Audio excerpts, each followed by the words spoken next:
ये जरूर साफ जाहिर हो जाता है कल उनकी बौखलाहट से,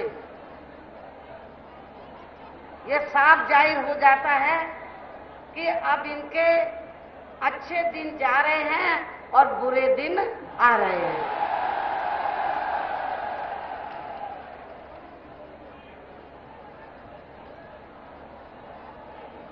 लेकिन अब मैं आप लोगों का ध्यान इस चुनाव में अपने गठबंधन को कामयाब बनाने के लिए कुछ जरूरी बातों की तरफ दिलाना चाहती हूँ। और इस संबंध में मैं आप लोगों को ये कहना चाहूंगी कि आजादी के बाद काफी लंबे समय तक केंद्र में व देश के अधिकांश राज्यों में भी ज्यादातर सत्ता जहां कांग्रेस पार्टी व इसके बाद बीजेपी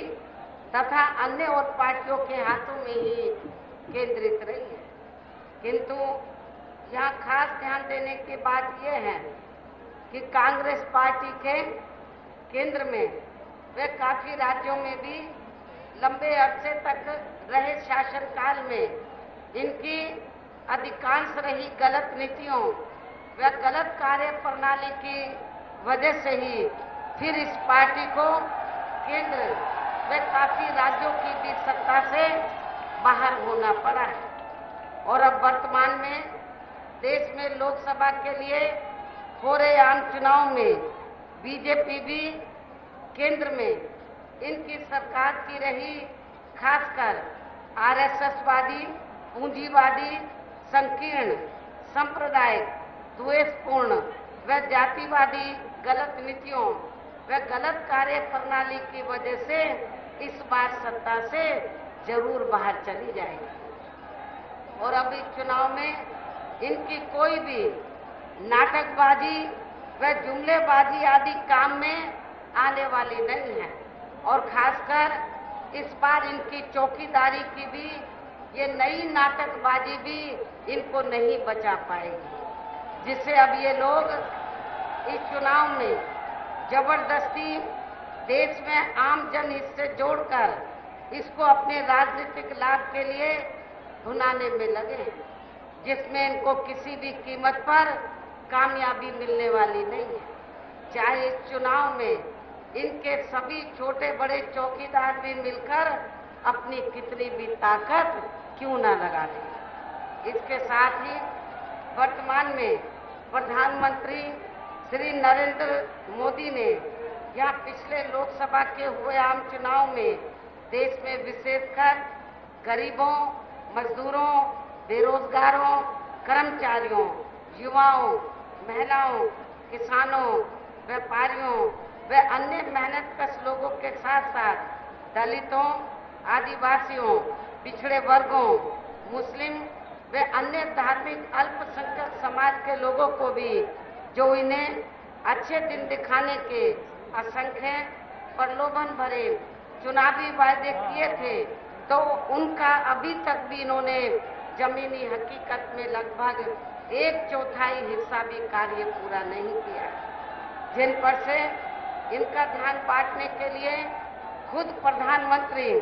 श्री नरेंद्र मोदी ने इन चुनावों के घोषित होने के कुछ दिन पहले से ही देश में पिछले हुए लोकसभा चुनाव की तरह ही फिर से यहाँ किस्म किस्म के हथकंडे इस्तेमाल करके इन लोगों को गुमराह करने का भी पूरा प्रयास किया है, जिसके तहत ही ये पूरे देश में ये चुनाव घोषित होने के लगभग 2-3 महीने पहले से ही अपनी सरकार की जबरदस्ती की असंख्य हवाई घोषणाएं व खोखले शिलान्यास एवं अधपच्चे कार्यों का ही उद्घाटन आदि करने में ही ज्यादातर लगे रहे हैं। लेकिन इस संदर्भ में यहाँ मैं ये भी कहना चाहूंगी कि यदि इन कार्यों के मामलों में इनकी पार्टी व सरकार तथा खुद प्रधानमंत्री श्री नरेंद्र मोदी भी वास्तव में सही, ईमानदार व गंभीर होते तो अब इन्होंने चुनाव के नजदीक जो भी यहाँ जबरदस्ती के शिलान्यास व घोषणाएं आदि की हैं, तो फिर इनको अपने ये सभी कार्य या चुनाव घोषित होने से बहुत पहले ही काफी हद तक पूरे कर लेने चाहिए थे, किंतु ऐसा इन्होंने नहीं किया, बल्कि इसके स्थान पर इनका ज्यादातर समय व ताकत भी यहाँ इनके खास चहेते व बड़े बड़े पूंजीपतियों व धन्ना सेठों को ही और भी ज्यादा मालामाल व धनवान आदि बनाने में ही लगा रहा है। इसके साथ ही इन्हें हर स्तर पर बचाने के लिए इनकी पूरी चौकीदारी करने पर ही लगा रहा है, जबकि यहाँ देश के किसान तो इस सरकार में शुरू से ही अपनी विभिन्न समस्याओं को लेकर काफी ज्यादा दुखी रहे हैं और अभी भी हैं, और खासकर उत्तर प्रदेश में तो यहाँ बीजेपी की सरकार ने अपने छोड़े गए आवारा जानवरों व पशुओं के जरिए इनको और भी ज्यादा बर्बाद करके रख दिया है। इसके साथ ही यहाँ किसानों के गन्ना सहित अन्य और फसलों का भी बकाया पड़ा व इनकी कर्ज माफी का मामला तथा इन्हें मिलने वाली सभी सरकारी सुविधाएं भी ज्यादातर अब इनकी सरकारी फाइलों में या फिर इनकी खोखली बयानबाजी में ही सिमट कर रह गई हैं। इसी प्रकार केंद्र की वर्तमान भाजपा सरकार में भी पूर्व की कांग्रेसी सरकार की तरह ही इनकी खासकर जातिवादी हीन व सांप्रदायिक सोच के चलते हुए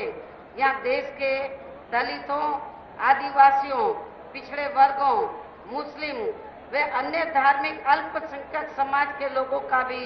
कोई खास विकास व उत्थान आदि नहीं हो सका है। इसके साथ ही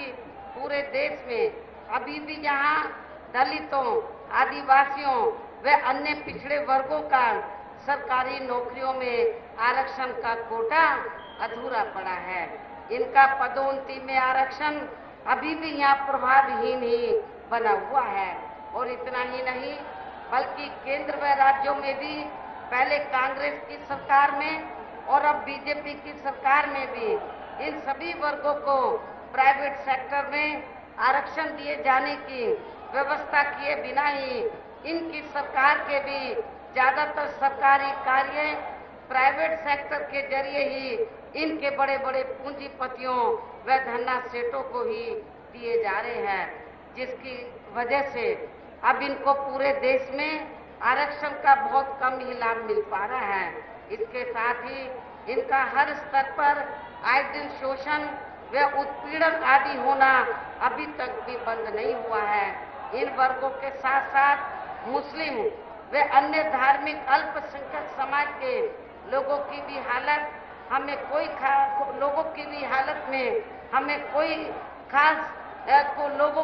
खास सुधार होता हुआ नजर नहीं आ रहा है, जिसका काफी कुछ खुलासा सच्चर कमेटी की रिपोर्ट में भी किया गया है। और वर्तमान में केंद्र व अधिकांश राज्यों में भी बीजेपी व आरएसएस की सरकारों के चलते हुए अब इनका विकास व उत्थान होना भी लगभग बंद सा ही हो गया है, और इन पर हर स्तर पर आए दिन हो रही जुल्म जाति भी यह काफी ज्यादा चरम सीमा पर पहुंच चुकी है। इनके अलावा देश में अपर कास्ट समाज में से विशेषकर यहाँ गरीब लोगों की भी हालत में अभी तक भी कोई खास सुधार नहीं आया है। इसके साथ ही इनकी केंद्र की सरकार ने पूरे देश में खासकर नोटबंदी व जीएसटी को जिस प्रकार से बिना पूरी तैयारी के ही इसे बहुत जल्दबाजी में लागू किया है, तो उससे अब यहाँ पूरे देश में गरीबी एवं बेरोजगारी और भी ज्यादा बढ़ी है, और इससे छोटे एवं मध्यम वर्गीय व्यापारी वर्ग अभी भी यहाँ काफी ज्यादा दुखी हैं। देश की अर्थव्यवस्था पर भी इसका लगातार काफी बुरा प्रभाव पड़ रहा है। भ्रष्टाचार भी हर स्तर पर इस सरकार में काफी ज्यादा बढ़ा है, जिससे यहाँ रक्षा सौदे तक भी अछूते नहीं रहे हैं। और खासकर कांग्रेसी सरकार में बोफोर्स का मामला और अब वर्तमान बीजेपी की सरकार में भी राफेल का मामला इस बात का खास सबूत है। इसके अलावा केंद्र की वर्तमान भाजपा सरकार में भी अपने देश की सीमाएं अभी भी पूरे तौर से सुरक्षित नहीं है, जिसकी वजह से ही जहां आए दिन आतंकी हमले होते रहते हैं, जिसमें अभी तक यहाँ काफी ज्यादा जानी माली नुकसान भी हो चुका है। और इतना ही नहीं बल्कि केंद्र में पूर्व में रही कांग्रेस की सरकार की तरह ही अब अपनी सब कमियों व विफलताओं पर अपने विपक्ष का मुंह बंद रखने के लिए इन्होंने एक सोची समझी रणनीति व साजिश के तहत ही इनके प्रभावशाली लोगों को जबरन फर्जी व गलत मामलों में फंसा के फिर उनके विरुद्ध सीबीआई, ईडी व आईटी आदि का भी काफी ज्यादा दुरुपयोग किया है और अभी भी लगातार जारी है। और अब मेरा यही कहना है कि आजादी के बाद से लेकर अब तक केंद्र में कांग्रेस, बीजेपी व अन्य और पार्टियों की जो भी यहाँ सरकारें रही हैं, तो वह देश व आम जनहित के मामलों में ज्यादातर विफल ही साबित हुई हैं, जिन्हें अब आप लोगों को भी इस चुनाव में यहाँ केंद्र की सत्ता में किसी भी कीमत पर हासिल नहीं होने देना है, जिनको आप लोग कई बार आजमा भी चुके हैं। हालांकि सत्ता प्राप्त करने के लिए यहाँ सभी विरोधी पार्टियां किस्म किस्म के साम दाम दंड भेद आदि हथकंडे इस्तेमाल करने की भी पूरी कोशिश करेंगी, जिनसे आप लोगों को इस चुनाव में भी हर मामले में व हर स्तर पर काफी ज्यादा सावधान रहना है। और इस संबंध में वैसे आप लोगों को ये मालूम है कि चुनाव के दौरान यहाँ सभी विरोधी पार्टियां अपने अपने पक्ष में हवा बनाने के लिए खासकर मीडिया व ओपिनियन पोल एवं सर्वे आदि का भी जो बड़े पैमाने पर इस्तेमाल करती हैं, तो उनसे भी आप लोगों को कतई भी गुमराह नहीं होना है। इसके अलावा आप लोगों को विरोधी पार्टियों के विभिन्न रूपों में जारी किए गए इनके हवाई व प्रलोभन भरे चुनावी घोषणा पत्रों के भी बहकावे में बिल्कुल भी नहीं आना है, जिन्हें ये पार्टियां चुनाव खत्म होने के बाद ज्यादातर दरकिनार कर देती हैं और अब जिन पर से देश की जनता का अधिकांश विश्वास ही उठता चला जा रहा है, जिसकी खास वजह से ही हमारी पार्टी या दूसरी पार्टियों की तरह किसी भी चुनाव में अपना कोई भी चुनावी घोषणा पत्र आदि जारी नहीं करती है। और वैसे भी हमारी पार्टी कहने में बहुत कम और कार्य करके दिखाने में ही ज्यादा विश्वास रखती है। और इस संबंध में मैं खासकर बीजेपी व कांग्रेस पार्टी के बारे में भी ये कहना चाहूंगी कि बीजेपी ने देश में पिछले लोकसभा के हुए आम चुनाव में अपने जारी किए गए चुनावी घोषणा पत्र में या केंद्र में अपनी सरकार बनने पर देश की जनता को जो अच्छे दिन दिखाने के असंख्य प्रलोभन भरे चुनावी वायदे किए थे, तो इनके अब ये अधिकांश चुनावी वायदे केंद्र में पूर्व की रही कांग्रेसी सरकार की तरह ही ज्यादातर खोखले ही साबित हुए हैं। और इस मामले में इनका विशेषकर देश के हर गरीब व्यक्ति को 15 से 20 लाख रुपए के हिसाब से देने का ये वायदा भी अब यहाँ पूरी तरह से गरीबों के लिए एक मजाक सा ही बन के रह गया है। इसके साथ ही इस पार्टी का सबका साथ व सबका विकास की भी कही गई ये बात भी अब केवल यहाँ एक जुमलेबाजी ही बनकर रह गई है। और इतना ही नहीं बल्कि अभी चुनाव में इसी प्रकार के प्रलोभन भरे चुनावी वायदे कांग्रेस पार्टी भी कर रही है, जिनकी सरकार को इस मामले में पूर्व में यहाँ देश की जनता